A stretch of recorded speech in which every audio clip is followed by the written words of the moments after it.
সদ্য সদ্য অসুখ থেকে উঠেছি, কিন্তু ক্রেভিংস কি আর কাটাতে পারি?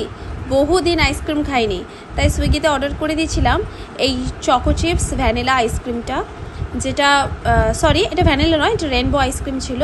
তো এটা আইসক্রিম কেক অ্যাকচুয়ালি। তো ওইটা এসে গেল খুব শিগগিরই, আমি বাড়িতে কাউকে বলিনি, জাস্ট সারপ্রাইজ দিয়েছিলাম একটা। কেকটা কিন্তু আমি নতুন খাচ্ছি, কারণ এর আগে আমি অরুণের আইসক্রিম কেক খেয়েছি, কিন্তু ভাটিলালের কোনো দিনই ট্রাই করিনি। এটা বেশ রিভিউটা ভালো দেখলাম বলে অর্ডার করেছিলাম।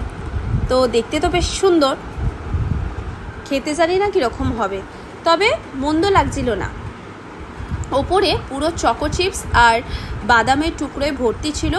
ভেতরটা আমার দেখার ভীষণ ইচ্ছে ছিল যে কাটলে কতগুলো লেয়ার থাকে। তো এখানটা আমি জাস্ট কেটেই দেখলাম ভেতরে কিন্তু অনেকগুলো লেয়ার ছিল। যে লেয়ারটা আমি পছন্দ করি, যে এটা কেকের মধ্যে বিভিন্ন রকম লেয়ার থাকবে, একদম ঠিক দারুণ লাগছিল কিন্তু কাটতে।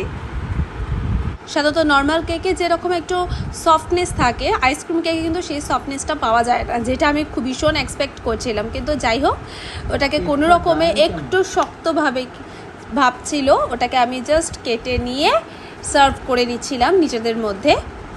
ওফ, আমার প্রথমেই জিভে জল চলে আসলো। আমি একটু একটু করে কাটছি, আর যেটুকু পড়ে যাচ্ছে নিজের মুখের মধ্যে ঢুকে নিচ্ছিলাম। উফ, কি ভালো খেতে ছিল আইসক্রিমটা। তোমরা কারা কারা এই আইসক্রিমটা ট্রাই করেছো কিন্তু আমাকে জানাবে। আমার চোখ মুখের অবস্থা দেখতে পাচ্ছ, এখনও কিন্তু পুরোপুরি আমি সুস্থ হয়ে ওঠিনি, কিন্তু যাই হোক, মানে স্বভাব কি আর পাল্টানো যায়? খেতে ভীষণ ইচ্ছা করছিল, তাই একটা অর্ডার করেছিলাম এই যা। তবে আমি আর বেশি খাবো না, জাস্ট অল্প একটু ট্রাই করেছি। অল্প একটু খাবো বললাম, কিন্তু লোভ সামলায় কী করে, সেই আরেকটু নিয়ে নিলাম টেস্ট করার জন্য, এই আর কি। আচ্ছা বলো কিন্তু ভিডিওটা কিন্তু কেমন লাগলো, আর এই আইসক্রিমটা যারা যারা ট্রাই করেছো অবশ্যই জানিও।